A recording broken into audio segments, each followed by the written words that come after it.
Thank you guys for coming. Thank you guys for being on the panel.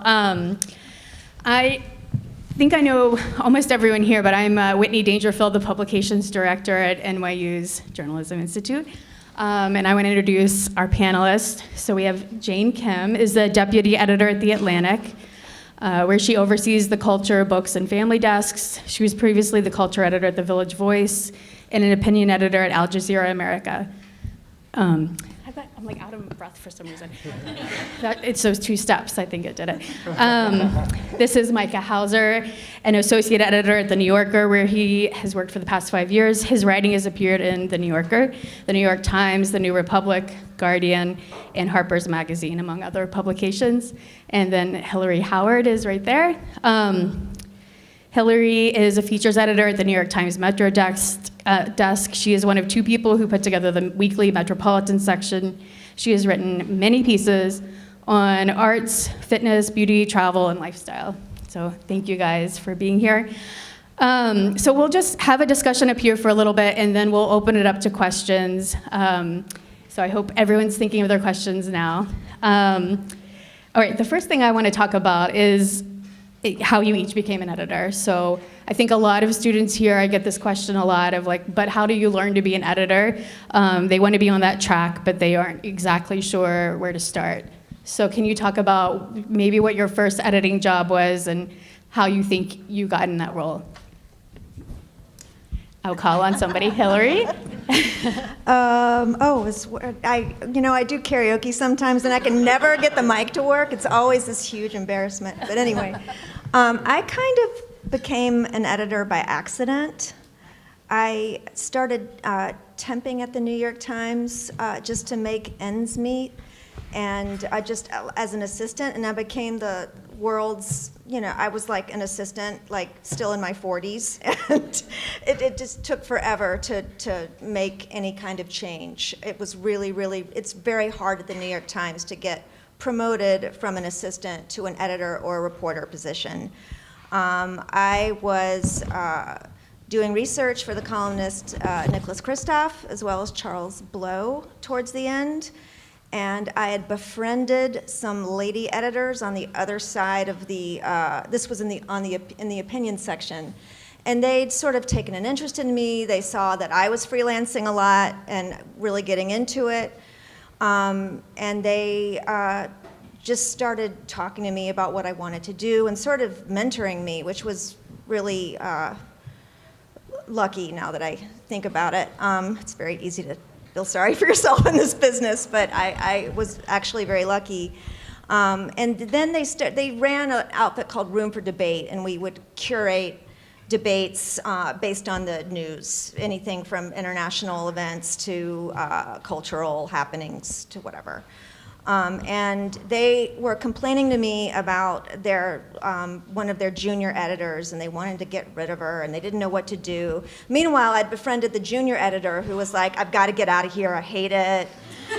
And I'm up for a job at CNN, but they won't recommend me because they don't think I'm good. And, it's just, and I was like, And I actually talked to one of my bosses about writing her a recommendation because he liked her and he was interested in seeing me like finally move on, and he did, and he had a lot of integrity about it. He wanted to help both of us, and although he wasn't super familiar with her work, he figured out a way to make her sound appealing to CNN, and they hired her, and I slid on into my first editing job, and from there I kept freelancing on top of the editing and befriended another Metro editor who finally brought me back down to the news desk, and that's where I've been since. So I started as a fact checker, which I think is like often a way to get to an editorial role. I mean, also to get to a writing role. But basically was a checker at the New Yorker for several years and found myself gravitating toward the more editorial aspects of the work. Like I kind of think of checking as having sort of two buckets of tasks. There's the kind of like names, dates, figures, kind of like meticulous, making sure that there's no obvious glaring error type thing. But then also, and this is at least the case with the New Yorker and at many magazines, you call and re-interview the sources and have like an extended conversation with the people who appear in the piece to make sure that they're being represented accurately. And in that process, there's often a lot of little language modulations that occur to tweak things if there was something that the writer misunderstood or some fact that's changed over the course of the reporting and the writing. And so I found that there was a lot of kind of micro editing happening in that process, and I liked it a lot. And so that just sort of led me to want to continue to do it. Did you find it was hard to go from fact, like sometimes I think when you're in a magazine or newspaper, they sort of label you, you're like, you're this.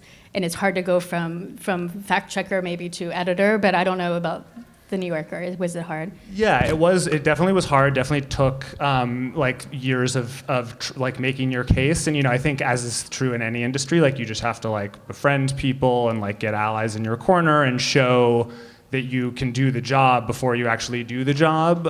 So like, for instance, not just in the actual work of the checking, but like I asked like some senior editors who I worked with a lot, who I liked, whether I could read pieces behind them and offer, notes on drafts in the early stages. So you just want to kind of like basically like annoy people to the degree that they like start to conceptualize you in a new way and then like can't ignore it anymore. Would be my recommendation. Good advice. Jane. I should have taken that advice, maybe. Let's see. So there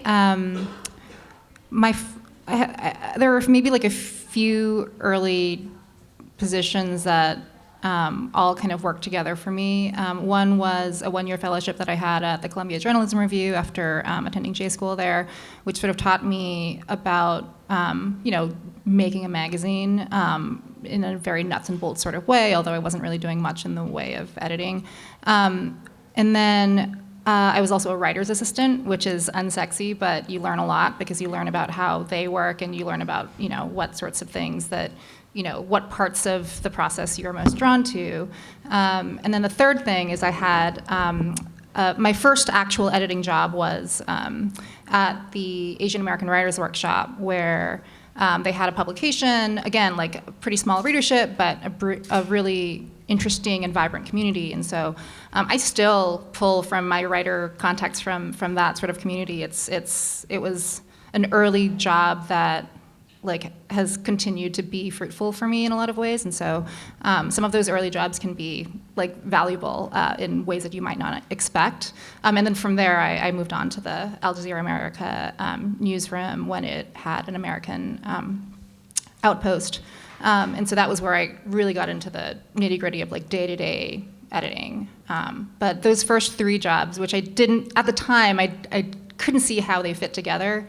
And I was worried that I would never be able to figure out like a career path that looked, straightforward. But they ended up being pretty helpful along the way. And so, yeah. I feel like probably all of us have sort of a zigzaggy career. If you were starting out, you wouldn't be like, I'm going to do this, and then I'm going to do this. At the time, you feel like it's like this, and then it all adds up at the end, I guess. So I wanted to move into sort of like the subject of the panel. Like an editor's job and life can feel a little mysterious to those on the outside. And so I wondered if you could talk about what you're juggling any given day. So like staff meetings, staff pieces, news. Like, can you bring us inside your day and your section or publication a little bit more? Can we start with you, Jane, since we started with Hilary? Sorry, so day to day? Yeah, like what's your day? What's your day like so they can understand what are your priorities, I guess? Right. Okay, so I'm a deputy editor covering culture, books, and family. And so I'm doing a combination. There's a 9:30 meeting where we talk about stories for the day. This is for the entire newsroom. And then I have a series of, I might have like a check-in with my team, which is split up into those three desks. And so it's a combination of figuring out sort of coverage for the day, coverage for the week, and then sort of longer term planning. And so the first fires obviously are there any top reads for stories that are going that day that I haven't read yet that I need to sort of sign off on them before they go up? I'm fitting in my own editing along the way. I have writer meetings, so meetings with writers that I directly manage. I have meetings with my direct reports, so like editors who are on the desks. So a smattering of those sort of throughout the week. We have a couple of different team meetings where we discuss story ideas. We brainstorm ideas that we might want to go out to writers for if we don't have a writer for them. We have brainstorms with the staffers, the staff writers as well. This is more like a week. This is not all in one day. Sorry, but they're just every day is a little bit different. So. And then I would say by the end of the day, we have to come up with our story budget for the next day, digital first newsroom. And so by about 4:30, we need to figure out what's going the next day and ideally have a sense of the next few. So I think that covers it for now. Yeah, I mean, I think you wake up and you're just like, go every day. That's how I felt, at least when I was editing. What about you, Micah? Yeah, I mean, not dissimilar. I think like more or less the same. There's like a morning meeting where everyone's talking about the kind of priorities for the day, like what pieces we're hoping to publish on the site that day. I mean, it's a little split up. There's the sort of like print publication, which is on like the weekly cycle, and then the daily edition, which is the web pieces. And so the morning meeting is focused on the web stuff for that day. And then if there is a print story that I'm closing that week, I try to clear the decks a little bit more so I can focus on that. And it might be like getting approved from the copy editor and going through that and putting the changes on, having a meeting with the fact checker who's checking the piece and putting those changes on, talking to the writer about late changes, meetings throughout the day, similarly, planning coverage out in the next couple of days or weeks. There are like kind of thematic check-ins, like there's like a politics check-in, there's like a culture check-in. And then some editing sprinkled in, although to be perfectly honest, like during the day, it's pretty difficult, especially on longer features, to actually do any substantive editing. So I find that is often best allocated to like early in the morning or late at night. And during the day, it's mostly just kind of fielding things as they're coming in and like shepherding pieces that have already been edited through the checking and copy process so that they can get posted. I mean, and we're also not even talking about the many emails that you're all receiving too. I think that's another thing that like just the sheer amount of emails that you're getting. And what about you, Hilary? Because you're daily, but mostly weekly, right? Yeah, so it's a weekly features section, but we are tied to the Metro desk, so we have to sit in on all of the Metro meetings. There's one in the morning, there's one in the afternoon, there's an enterprise meeting once a week, and even though we're sort of on our own, we call ourselves the crazy aunts and moo-moos, over to the side doing our human interest stories.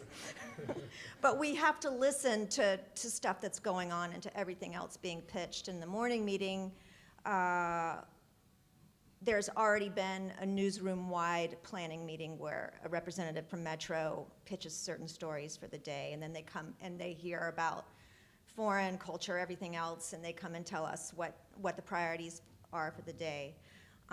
Something I want to hit on that I was just talking to you guys a little bit before is I feel like the nature of my job has changed a lot.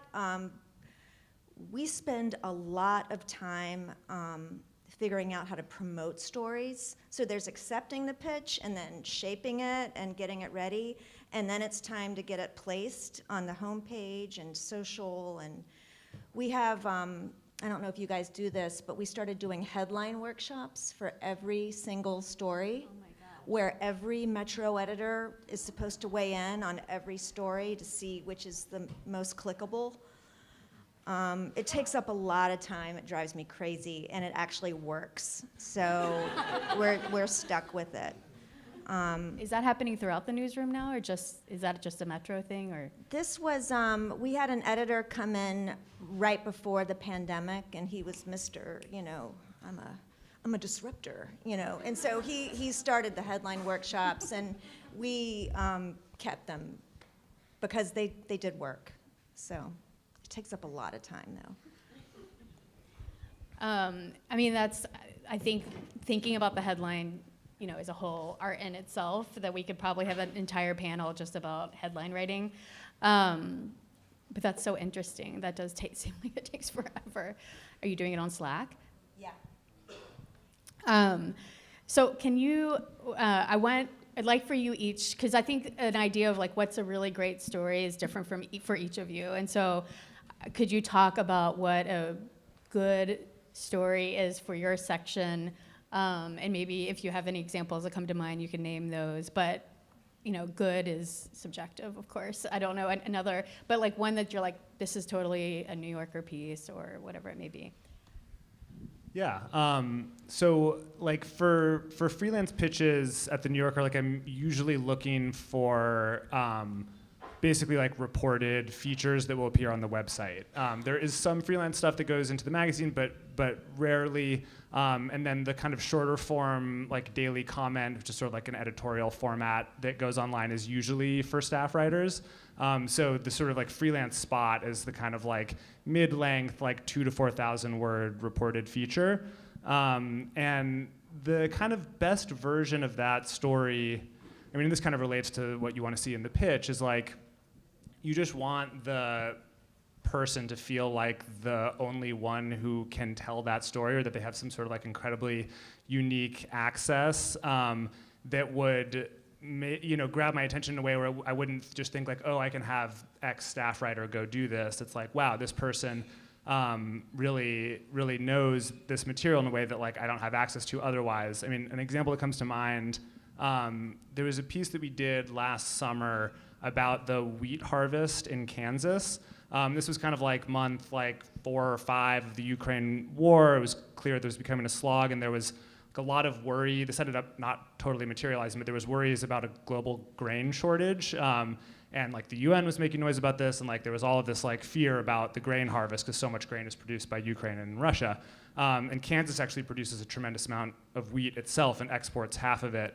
And so this reporter, is a freelancer who's based in Kansas City, had already attended this like annual winter wheat harvest sort of tour where you kind of drive around and check out the wheat harvest. And he'd identified this family that's like a kind of third generation family farm in the northwest part of the state. They were basically had all of these global forces like suddenly visited upon them. They were dealing with a crazy drought, so we've got like this global warming angle. There's the war in Ukraine and this kind of moral imperative to produce enough grain to feed the world. And then also there was skyrocketing inflation happening, and so the grain prices were all over the place, and they were wondering if they were going to be able to make ends meet. And so the proposal was basically to follow this family through this harvest. And so that's a story that it's like, I'm just not going to be able to get from many other people, and it kind of immediately attracts you to it. Yeah, and the why now is like layered. Those are really good, like, what's the peg? And you like have those right there. Yeah. Jane? I was still thinking. Do you want to go to Hilary? Do you have one that comes to mind?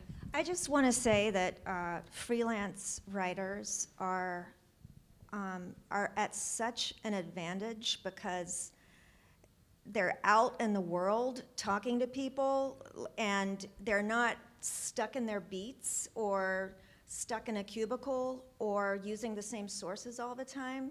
You all have the freshest ideas for stories that are unique and real, and I really believe that. I mean, it's harder to put the stories together sometimes because a lot of, why would you know New York Times style? There's no reason why you should, and you're coming in. But your ideas are can be so much more original than what staffers come up with.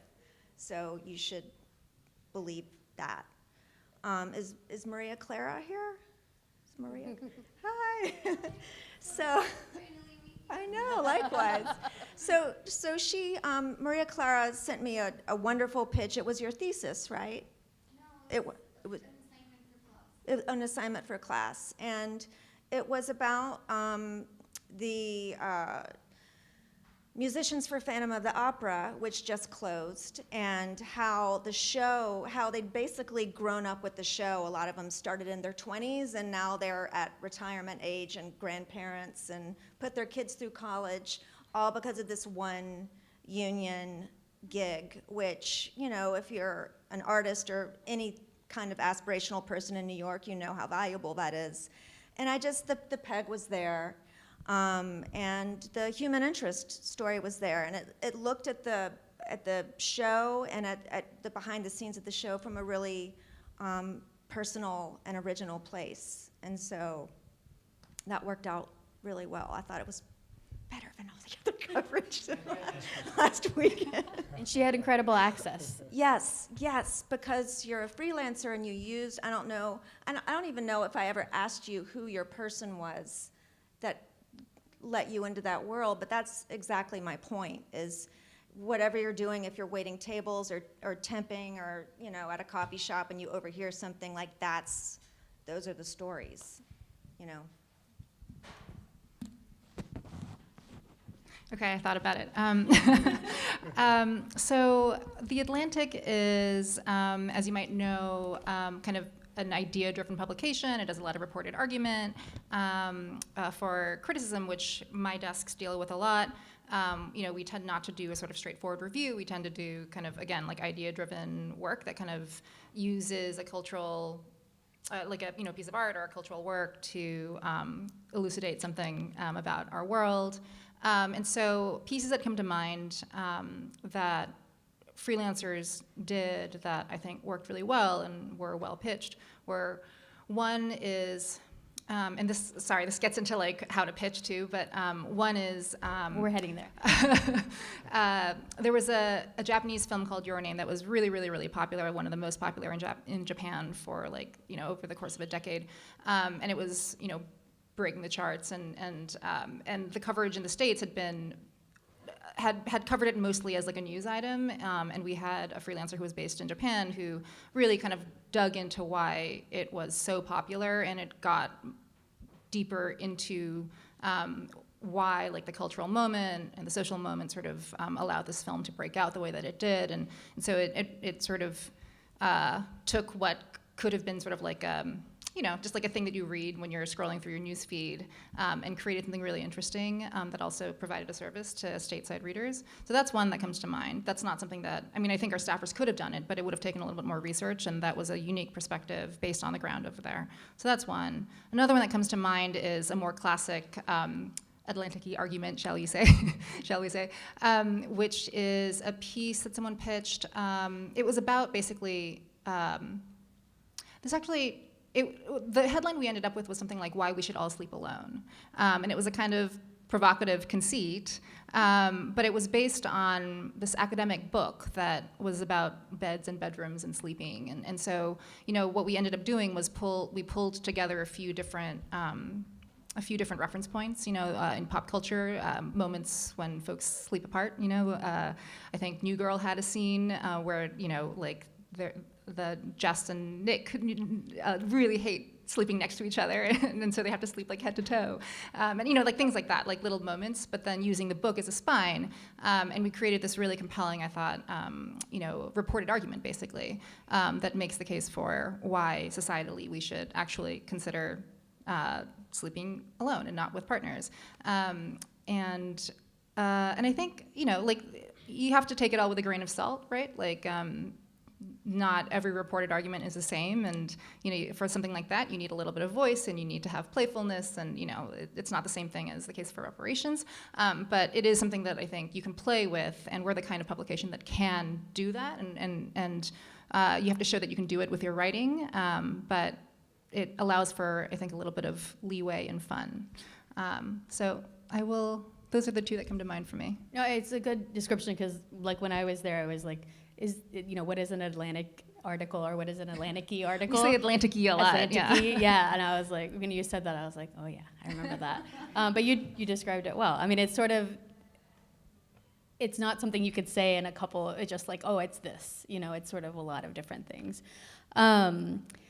So we're heading into the pitching part of our panel.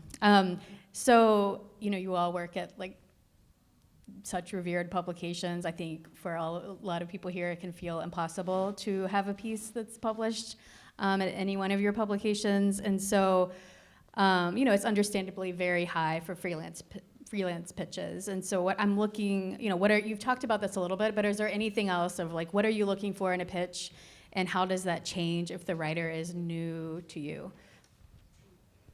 Who wants to take that? You. I'll try. Go first. I think what Micah said in the previous, in the last round about why you should write it is always a good thing to include. A peg that's not about to expire, because editors are busy and they're likely not going to be able to turn around a piece that you have or an idea that you have that is going to expire if it's Friday, like on Monday. So be kind.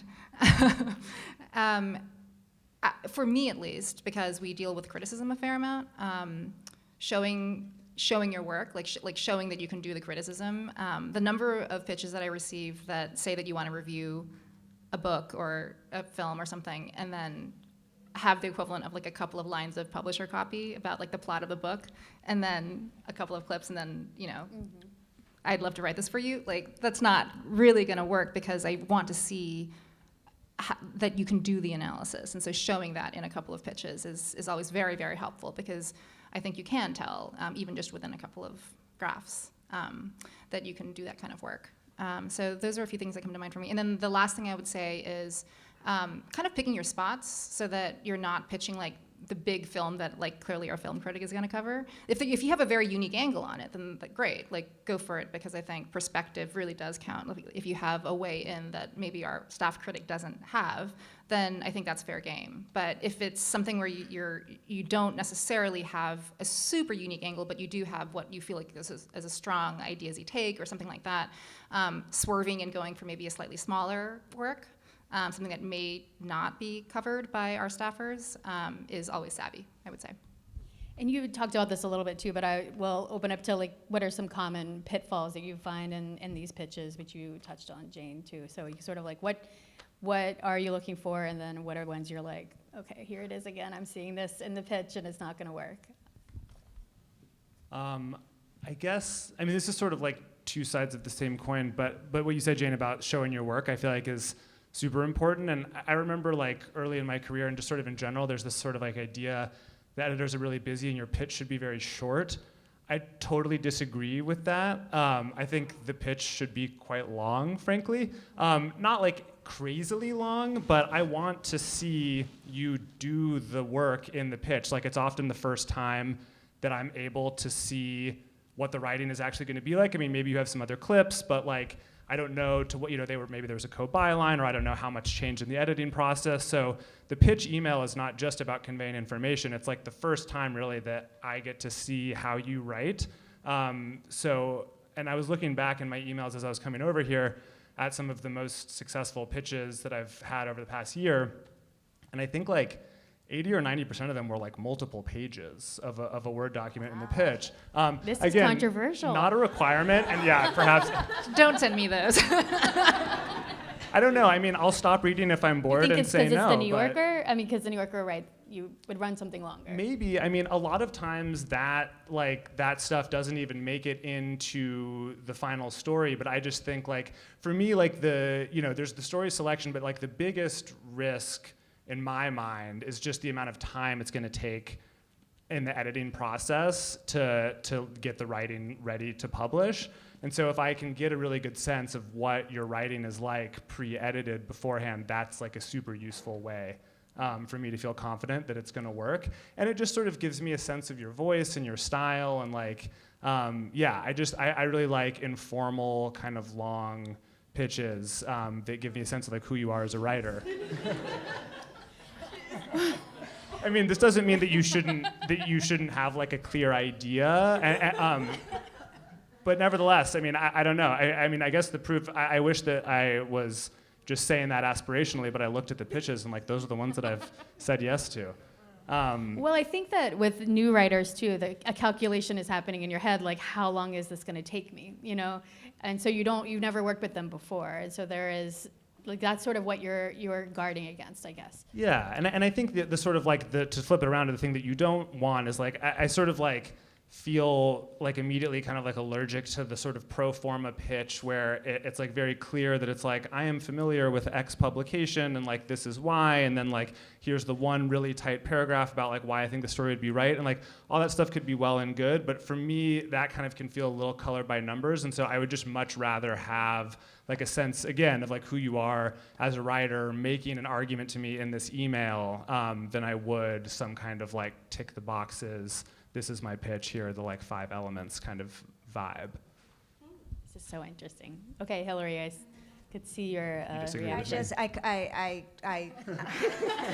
I do agree about showing the work in a pitch, and although I like brevity, perhaps something close to 1 page, I do want to see the dots being connected. There was an editor I knew, you probably knew him too, and he would get pitches and he would dismiss so many of them with like, oh, good noticing. That was his, you know, a lot of writers, you know, oh, I've noticed this is happening. And it's like, okay, and how is this connected to the Would he write city that and to the the world? writer? What? Would he write that to the writer? Good noticing, or was that just a? He would kind of, you know, I don't know. No, he said it to us. He said it to his friends. But, you know, so I would like to see more research put into the pitch, not as much writing, but more research. Any kind of data, any kind of proof of a trend, and how it relates to the news. Like, I want to see the thought process in the pitch more than the 3 pages of narrative noticing. But I understand. I mean, I get it. I get it. And I have certainly accepted pitches I shouldn't have because I did not pay enough attention to the writing beforehand. So. One other thing I just remembered that I look for is, or I mean that is a pitfall, is of course you don't know what the publication is planning to publish in the coming days, but do a scan and make sure that there hasn't been a story, like a trend story on the exact thing that you're pitching, because that's very preventable. So yeah. I think sort of related to that too, you sort of allude to this with like the idea that like, if you pitch a review of like a marquee book, like obviously that's gonna go to a staff writer. Like I think even for non-cultural pitches, like not necessarily going for the like big swing thing can be good. If you sort of have like really extensive knowledge of a sort of narrower part of the world, that's good, and I think is worth leaning into. And not like there's a lot of pitches that I've got that I've been wavering on, and they just felt like it was a little bit too much, not too long, but just like too much, too many elements. And so I think it's good to not try to stuff too much into it. Or try to kind of emulate the version of the story that like Jane Mayer would do, or Dexter Filkins, or some kind of like very, very like long immersive thing. Our family editor calls that small or medium bites, which I think for newer freelancers works really well. Like, let's try to test this person out on a small or medium bite because we're not going to go for the big bite, which I think for us, at least internally, is helpful. I think that, that's a challenge that is particular to you guys because you have your staff writers who would cover particular things. You have to sort of think, like there are like a couple calculations that a freelance writer would have to be doing. Now I was also thinking that like when you said there are a couple of pitches that you're wavering on, I always felt like the yeses, like the no's were clear, the yeses were clear, and then the maybes were the ones that would take me forever to get back to someone. And like, how do you find your way through those maybes? And like, because I think sometimes if it's a maybe, but it's a writer you haven't worked with, you might be like, well, maybe no. And so like, I think sometimes the new writer has to get over that hump too. Yeah, I think that's right. I mean, and there's been several that I can think of where we ended up doing a story, but they pitched me like 3 or 4 times before, and it was a bunch of no's or maybes, and like we would have a phone call and kind of talk about it, and then it'd sort of be like, oh, it's like not quite right for us, or I would direct them in some way, but like the initial no is often not the end of the story. So it's good to kind of keep pitching for sure. So it's almost question time, but I have one more question, then we'll open it up. So, the first goal of pitching is to get an editor interested, but that's really, just the beginning. So I want you, like I talk to students about, you want to have a good working relationship. You want this to be not your first and only piece. You want it to be like, the beginning of a nice relationship that you have with the editor. And so could you just describe, like, what does a good working relationship look like to you? Like, what are you hoping the writer can do all the way through from pitch to the end? That's a really good question. The first thing that comes to mind for me is that I think sometimes people might underestimate how important reliability is to an editor. It's not just about brilliance and your brilliant idea. Like if you have a brilliant idea but you can't execute, or you can't file on time, or you leave them hanging and you ghost them, and suddenly it's like 3 months later and they've moved on, and then someone files a draft. Like these things are all things that kind of end up affecting the way that an editor is able to work and have their story pipeline. And so. Showing, like, especially in the beginning, I think showing that not only are you good, but you can be reliable and show up and do the work. And then, if that first one goes well, then, like pitching another one and trying to establish that yet again, like you've pitched like a solid sized piece, you're not overstretching too much. You're and this is for me particularly for our kind of work, but it might be different for features. And building that over time, some of our regular freelancers we've built up that way, right? Like it started with one piece and they did well and they pitched again, or at some point I might start going to you with ideas if I know that you're someone who has a particular expertise, you can deliver, and and you're smart and you're a strong writer. Like that's over time how it can develop. So that's what I would say. Yeah, I think I totally agree on reliability. I think is like the most important for sure. Like filing on time is essential, and I think also just sort of being like pleasant and fun to work with is big. Like it's like the days can be long and stressful, and like if someone is a delight to work with, like you will just want to work with them again, like you'll want to be around them again as a person. So I think that goes a long way. I don't know. I think like I would much rather work with someone who files on time at the word count that I asked for and answers all of my questions, like does additional research or interviews or whatever, like fast, than the city's most, wonderful reporter or writer. That's how much it means. That's how time pressed we are, and we can kind of, believe it or not, we can fix a lot of the writing problems, but we can't go out and do the reporting. And so I would say a trust. I look for trust in writers I work with, to trust in me, like that I can help them, that they won't be too defensive if I want something changed or don't want to use 5 adjectives in one sentence, stuff like that. It's hard. We all love good writing, but it's almost not about the writing in the end, in a way. It's about the story.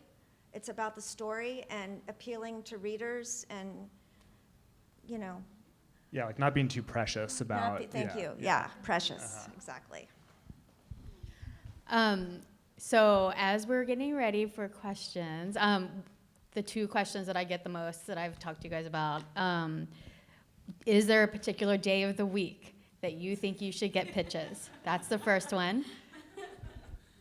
Yeah, what do you think? I've already told these folks my answer, but not the second half of Friday, probably not weekend, but I would say other than that, it's about the same. Toward the end of the day in general, maybe it's a little bit harder because it's more likely to get buried by overnight emails into the next, so morning pitches maybe, but generally speaking, just not Friday or weekend. Yeah, I find students are like stressed about this question and the one I'm going to ask you next. So it's good to like have the answer now. Yeah, I feel like I mean, those are generally good precepts to follow. Like, I don't have anything more specific because it kind of just depends on the week and like what my schedule is like whether I'm busy in the morning or in the evening, or one week could be much chiller than another. But it'll be in the queue. Like, I do endeavor to respond to like almost all pitches, and I think part of it is also just like being patient. If a week has gone by, that is like not an unusual amount of time, and I'm still going to respond. Because we're on a weekly schedule and we close Wednesday, Thursday, Mondays are good and Fridays actually are good. And then the other $1 million question, how long should someone wait before they follow up on the pitch?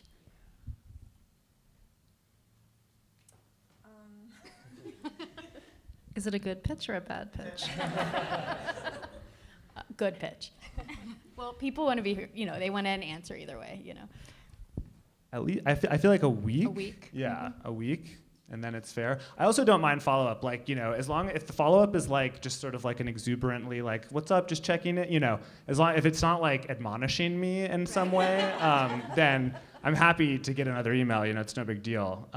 But yeah, I think like a week would be about the time. Like the next day or a couple days is a little much. Yeah. I would almost say 2 weeks, unless there's a time issue. Just because I get behind and then I catch up, but things really do fall between the cracks. I really will not see the email until it's been pitched to me the second or the third time. I never thought I'd be that person, but I miss emails these days. So. Truthfully, I'm like that too. Yeah, So yeah, it's sometimes the re-up is when you see it. Yeah. Okay, so let's open it up to questions. John Sirico over here has a mic. Raise your hand if you have a question.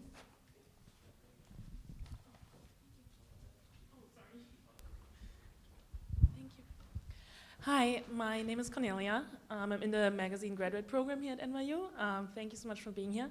So I have a question about, let's say that I pitch a story to you, but you like parts of it, or there's something there, but it's not quite right. So how often does it happen that you end up literally like workshopping the story idea? For example, actually I can't think of an example. But yeah, that's the question. We do that a fair amount if we feel like the pitch has either good bones or there's something really, really interesting in part of it. And part of the reason why we do a fair amount of that is because I think it's, for any publication, like getting their style is really hard. So it's really hard when you're pitching blind, essentially, to get the exact shape of the pitch that we would be most interested in. So if there's something that feels, really interesting, like at core, but it's like one little nugget of it, like if we're interested enough, we'll come back and say, hey, what do you think about taking this little bit that you talked about, blowing this out, cutting the rest of it? We'll work with folks if there's something there fairly frequently, I would say.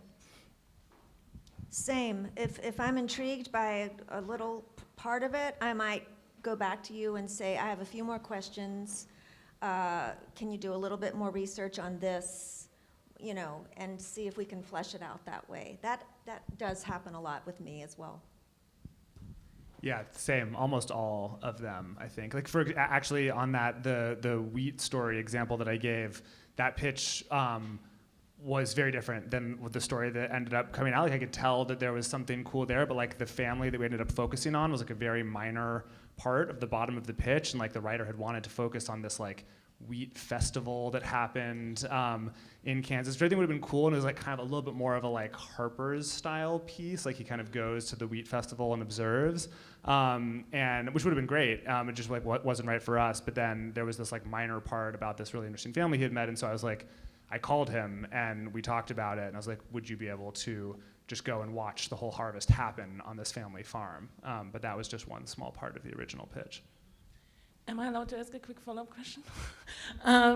I would also like to know how much reporting you would like to see for the first pitch. You already touched on this earlier, but I tend to like really interview several people, make sure that I actually have sources lined up before I pitch, so that if the pitch does get accepted and then I don't end up finding people, then that would be pretty bad.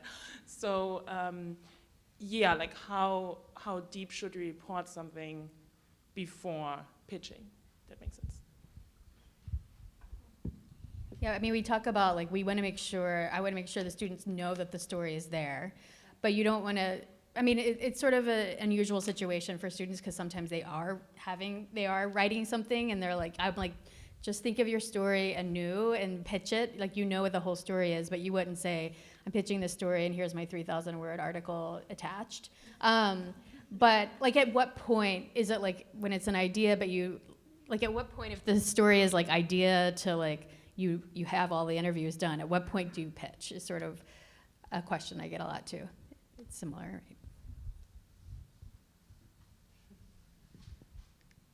Yeah, I think you want a fair amount of pre-reporting. I mean, at least enough to feel like you're authoritative on the subject. I mean, you don't have to report the entire story, and I think it's fair to say that like there are things that are going to unfold in the course of the reporting if you get the assignment. But the more that you can convey, obviously, the better. I think this basically. Yeah, agree. I mean, the subject, we need a subject, right? We need that at least, and the topic and the key players. So I would completely agree with that. We have several hands. Okay.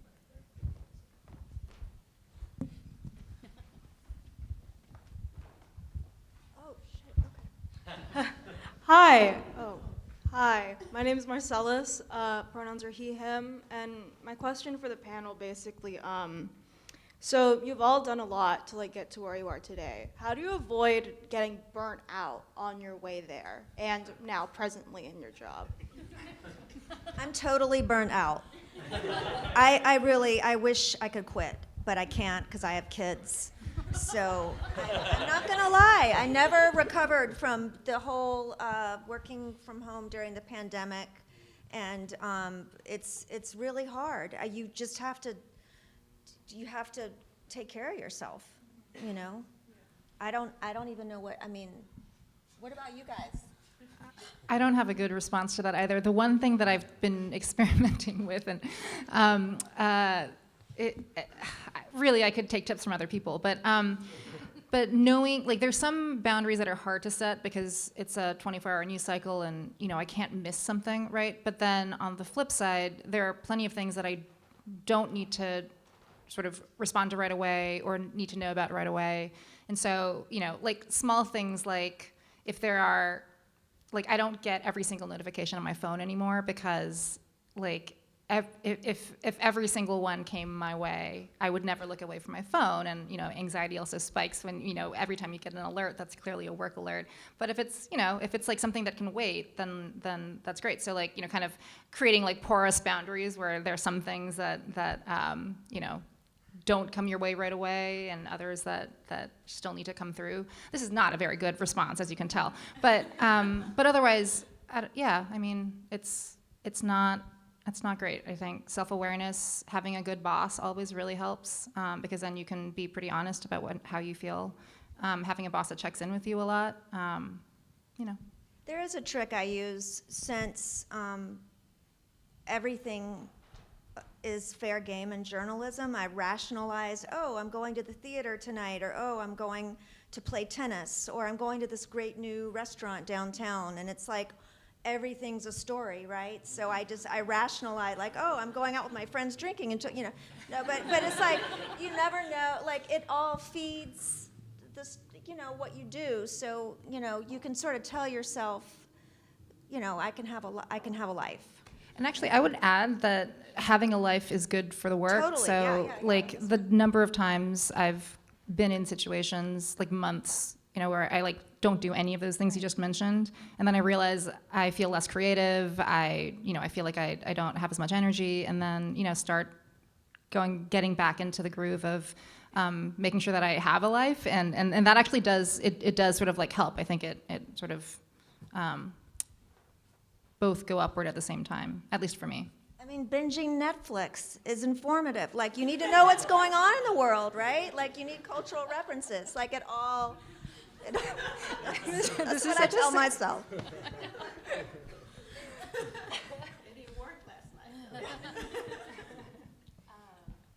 Several, raise your hand again, please.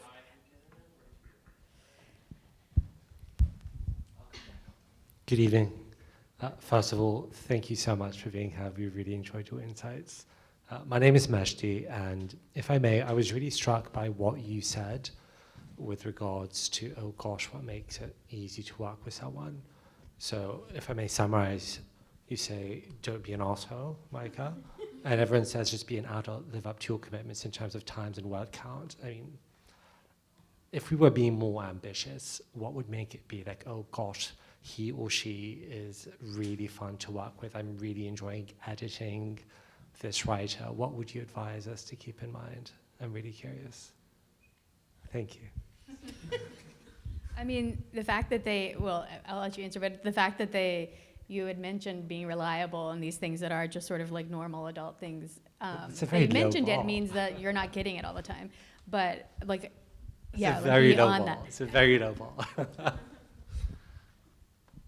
I feel like this is like similarly vague and will perhaps be an unsatisfying answer, but like I just, like if you care about the work, like that's very clear.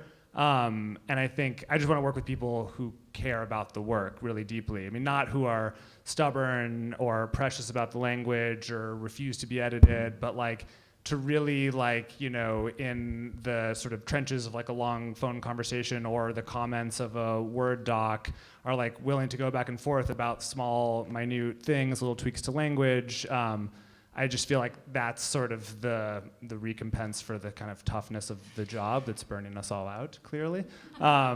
So, it's not something to perform. I think it's just clear that like when you care about a piece, it's fun to work on.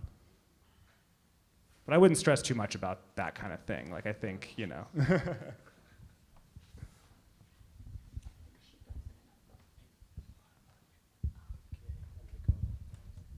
hands high. I'll be back. You'll get the mic.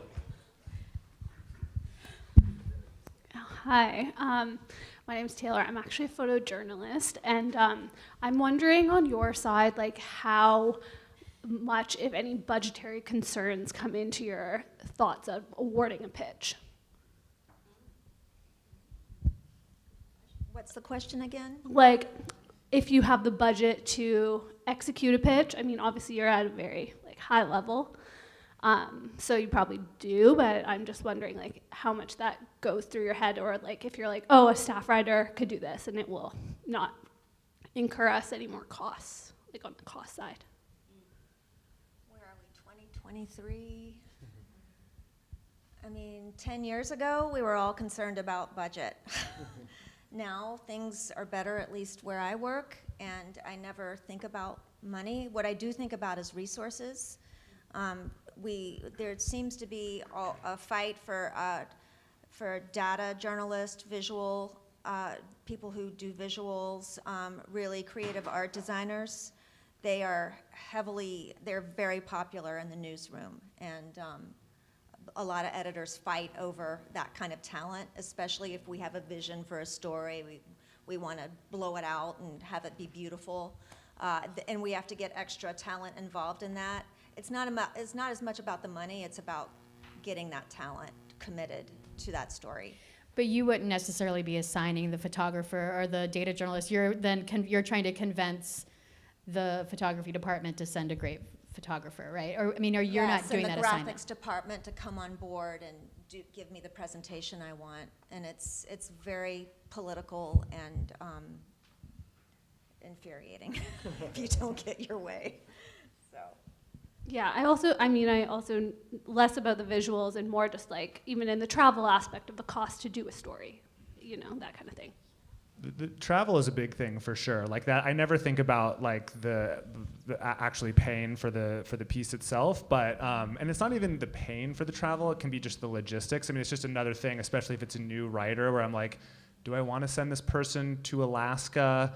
And I've never read a piece by them before. All their pieces have been about like local New York politics. Like it just feels like another unknown and another risk. So I think that is certainly something to keep in mind, like in the kind of vein of the small to medium bite type thing. Pitching some far-flung piece, especially early in your career, it can be a difficult sell. I mean, there are plenty of places, for example, like the Pulitzer Center does funding for those types of stories, and I've said yes to some pitches that have Pulitzer Center funding attached to them. So that's like, there are routes you can go for that sort of thing, but it's something to keep in mind for sure.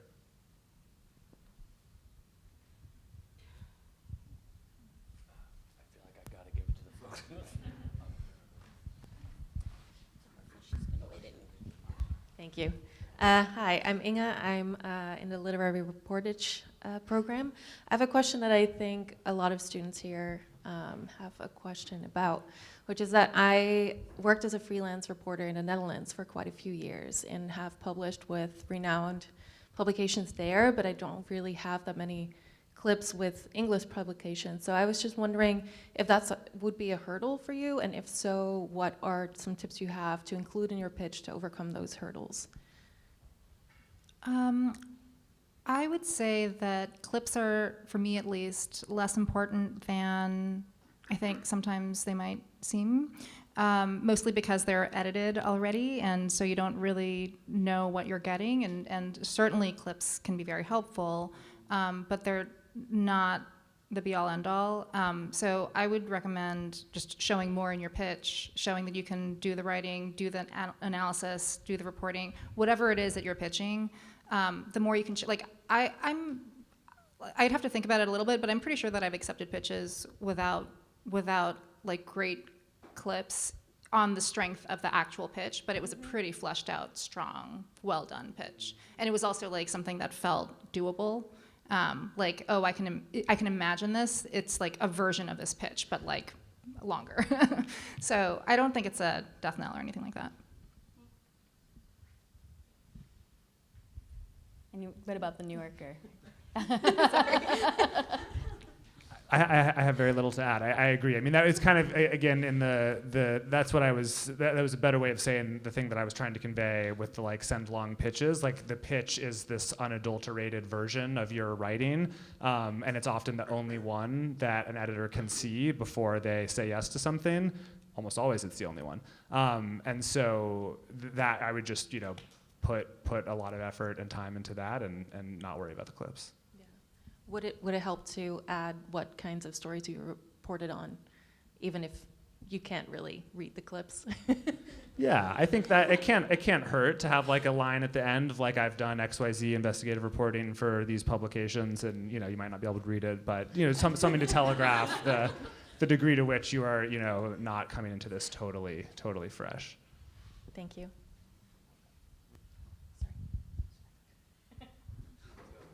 Okay. Thank you. Hi, I'm Mariama. I'm in the Lit Rep program here. Thank you very much for coming. I've always wondered, when we send pitches out and we have, is it okay if we have a title already in mind for the story we're trying to pitch to you? Yeah? Yeah. I mean, that's called framing. Okay.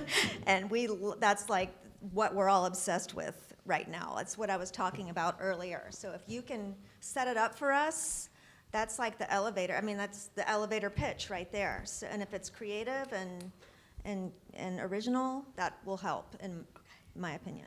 Okay. I like that. I would just add that, in the end, it may not be the head that goes. Totally. Yeah. So as long as you're not beholden to it, or to attach to it. But I do think, like, one thing that we actually do that might be helpful for folks who are pitching is, I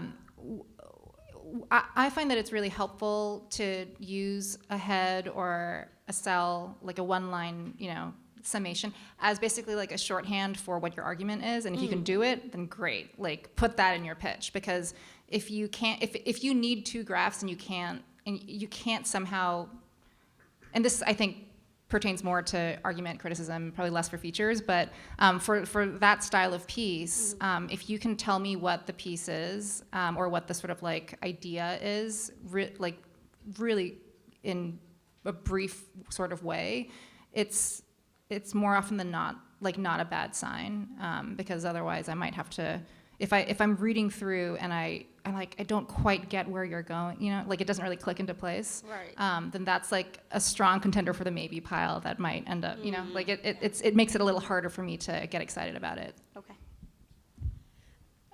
Many people here have heard me say, "What's your story in a sentence or two?" And the people who've heard that, see, this is where I got it. What about you? Yeah, I mean, totally happy to see it. Like, if it's a good title, then love to see it. Not going to hurt you to send it. Thank you.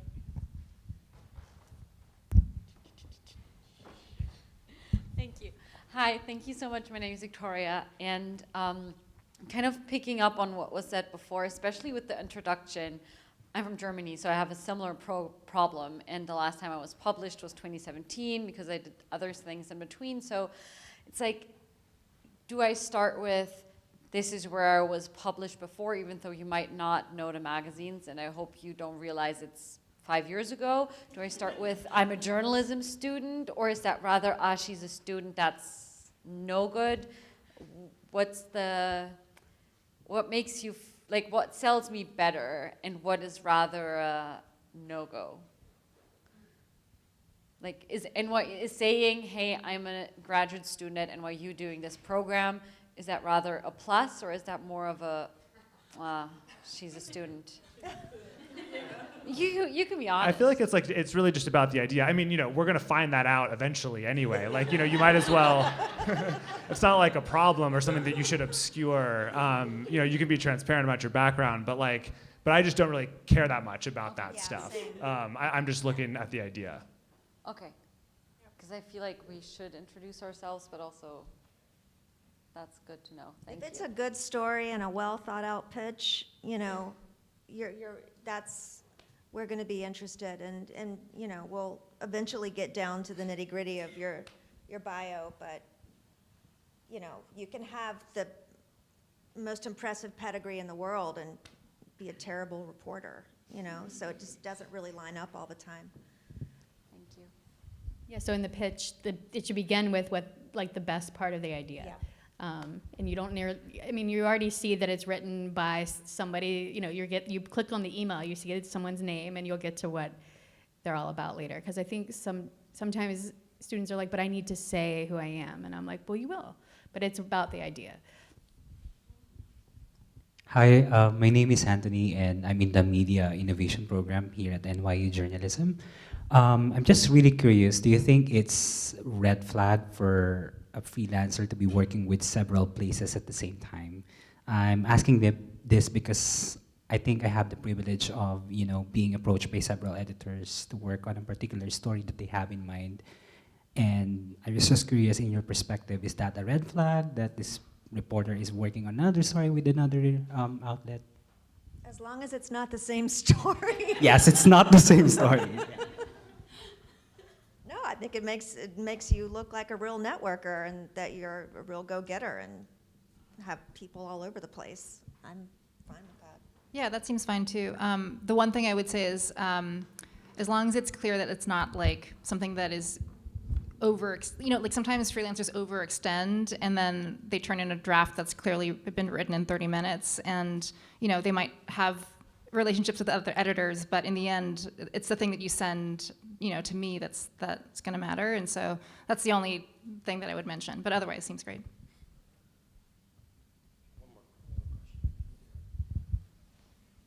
This has been so enlightening. Thank you. Super curious about the headline workshops. As somebody who comes from an SEO background, maybe you could shed light on this trend, as well as if you circle back to content creators with stronger headlines. so we do the headline workshop to draw readers in from the homepage, right? And that can be catchy, funny, interesting, curiosity gappy, anything like that. And then we have an SEO headline, which is something completely different, which is front-loaded with pertinent information, you know, for searchability. And it's interesting because when I do a search on Twitter, I'll see a lot of the SEO headlines popping up, more than the headlines we, you know, workshop to death for 2 hours on my Wednesday afternoon. So, but sometimes when we're workshopping the real headline, we will consider SEO for that as well. But it's not as important since we are doing 2 versions. And then do you also do a print headline? Is that sometimes different than the web headline? Yeah, right? and then there's a whole print hub that rewrites the headline again for print. And they have a completely different, you know, they have different expectations for the print headline. So. At the Atlantic, are you, because the editors are sort of coming up with the headline, but are you as the head of these different sections, are you then workshopping the headlines with them, or what is your input on that? Sometimes it's after the fact if it's not quite right. But I would say we have a team Slack channel where we brainstorm heads for stories. So we don't do that for every single story. We do head test almost every story, like A/B testing, that sort of thing. But it can either be, sometimes, you know, the editor will come up with the heads by themselves. Sometimes they'll toss them into the head test. Our head sort of brainstorm Slack and ask for input from folks. And some of our best heads come from, you know, from that channel because people are coming at it a little bit, you know, fresh, and so they have good insights into what's most interesting. And then, yeah, like more often than not, I am weighing in on heads before they go up. But sometimes they'll go up, and if I notice something that seems a little bit wonky, I'll ask for a tweak. Does everyone know what A/B testing is here? Okay, you want to? So, like testing on the site on the homepage, for instance, we'll have, for us at least, we usually test anywhere from 2 to 4 headlines per story, and they'll usually have different sort of ways into the story. So, as Hilary mentioned, you know, one might be like a curiosity gap kind of head, so like not really saying exactly what the thing is, but trying to elicit curiosity about the thing that, you know, you'll learn about in the story.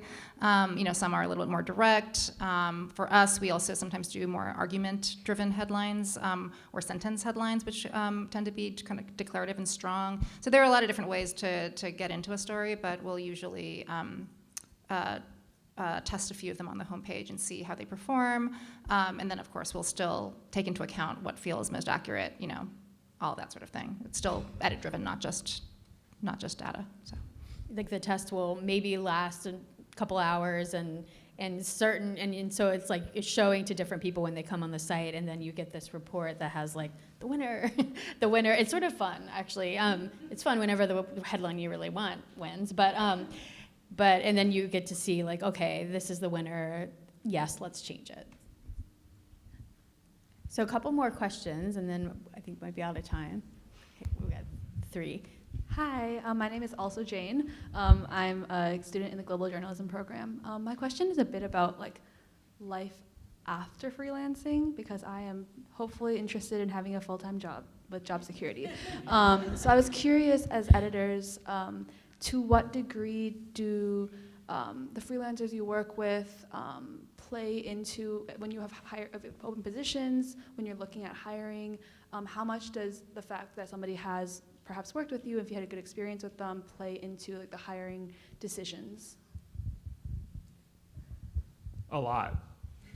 Definitely like substantial. I mean, you know, there's sort of 2 tracks for hiring. I mean, one is like you see someone doing all-star work at another place and want to take them from that place and bring them to yours. But then also the other track is this person has been doing great, consistent freelance work for us for X amount of time, and we should really consider giving them a contract. I mean, the New Yorker has like a bunch of weird ways that we hire writers, but like you can sort of do like a kind of small commitment, like a certain number of words per year is often like a starting point, and that's technically a contributing writer title.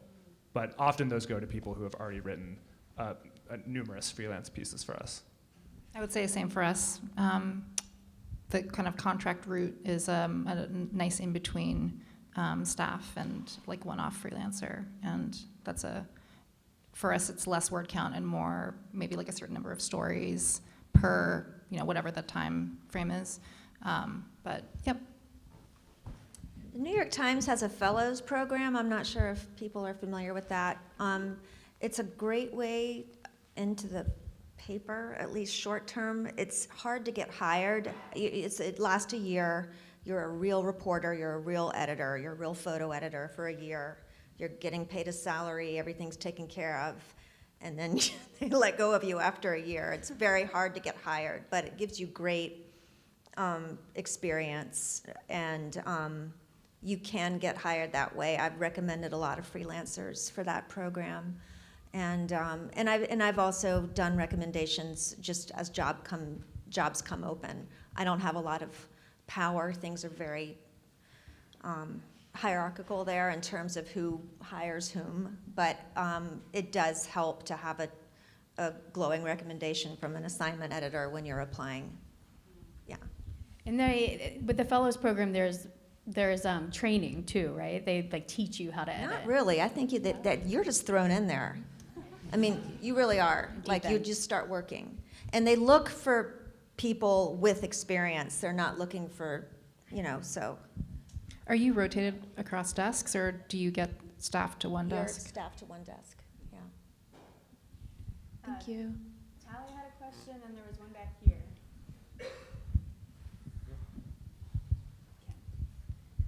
Hi. Thank you so much for being here. My name is Talia. I am in the Cultural Reporting Criticism program.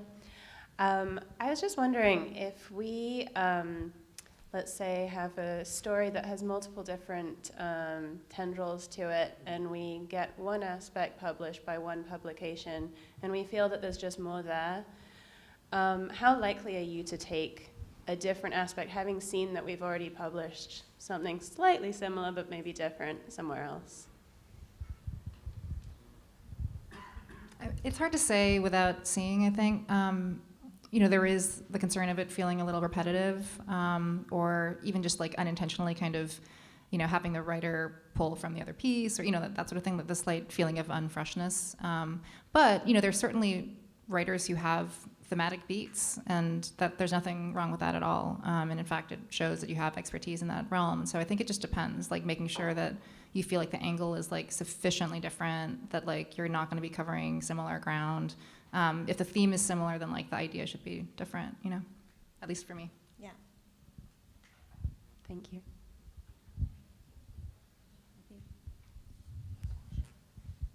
Kim back there.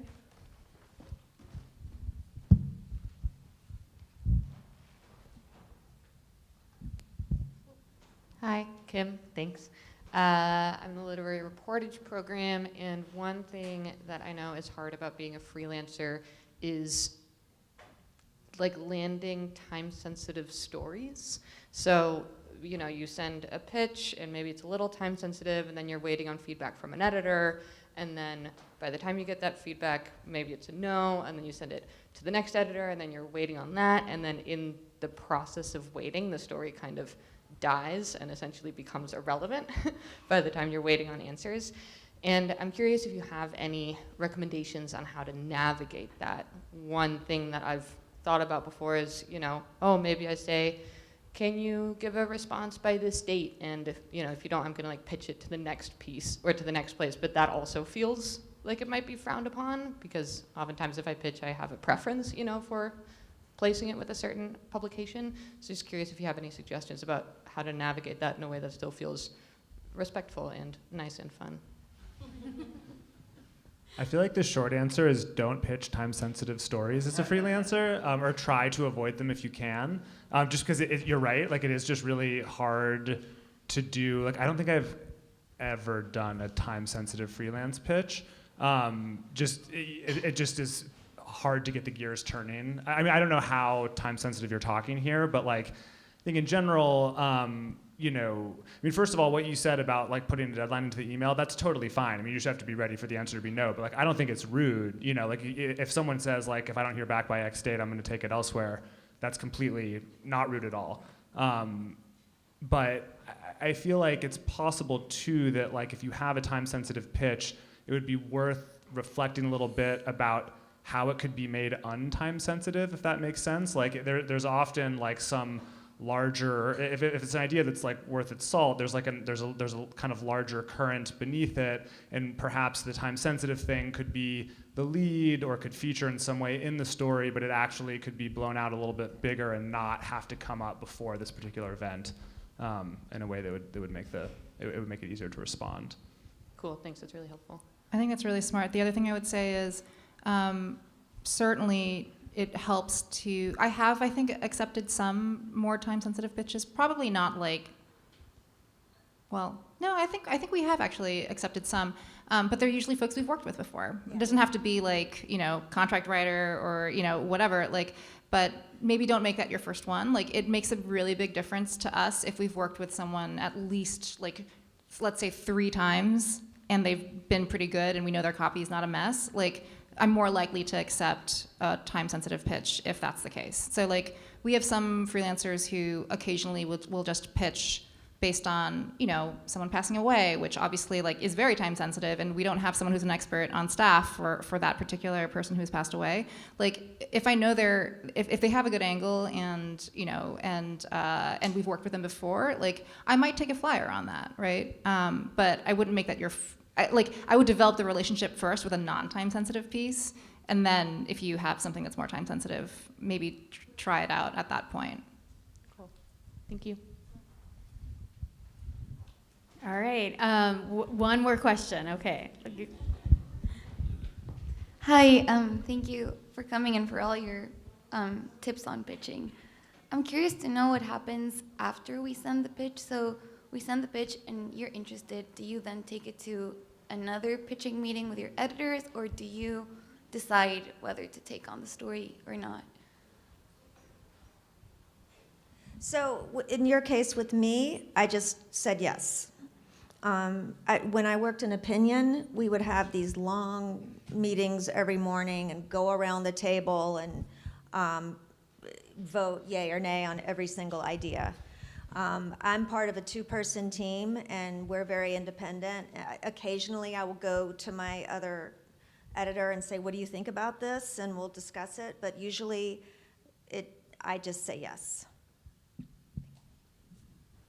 We have like a weekly features meeting for freelance pitches, where if you have a freelance pitch, you come to the meeting and sort of present it. It's not like a sort of thumbs up, thumbs down by committee type thing. Like if the assigning editor gets the ultimate say about whether they want to do it or not, but it is sort of discussed and critiqued collectively. And if, you know, everyone is down on it in the meeting, you know, you're much less likely to say yes to it. But often before that happens, I'll have already like told the writer, I like this pitch a lot, I want to take it to the features meeting, this is what I'm going to say there. I'll have clarified a couple of questions. Usually we've talked on the phone before then. And then after that, I get like the official green light and can like make the assignment.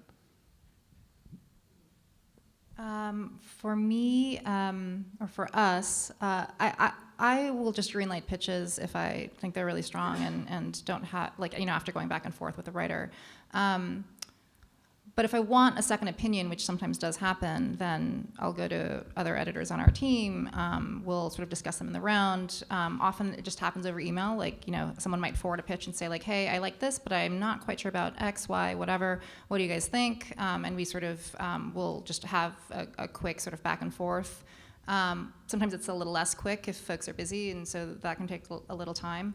Editors on my desk usually, or on the various desks that I oversee, will similarly sort of come and discuss pitches, and I'll usually greenlight pitches of theirs, but I also trust my editors, and so there's a fair amount of, I think, leeway. But we're pretty collaborative though. We discuss pitches that might take a little bit of extra time. Is this worth it? Do we have enough time to turn it around? All those kinds of things. One thing I do have to do, since Metropolitan is a broad feature section, if I'm interested in something and it has to do with music or theater, I have to deal with the culture desk. I often have to deal with the styles desk. And I also have to consult with Metro's own beat reporters if I have an education story or a housing story or marijuana story, climate change, I do all of it, and so I have to check with the people in charge of that coverage, and that can take some time. Yeah, that's a good point too. A lot of the stuff I say no to, it's just because we already have a staff writer who's on it, and it doesn't reflect. And I'll try to say this in the response email, this is great. I just, we can't do it. We haven't. There's a conflict, and it's just an encouragement to pitch more. But certainly, don't take that personally. Thank you all so much. This was so wonderful. I really appreciate it. So thank you. And thank you guys for your great questions.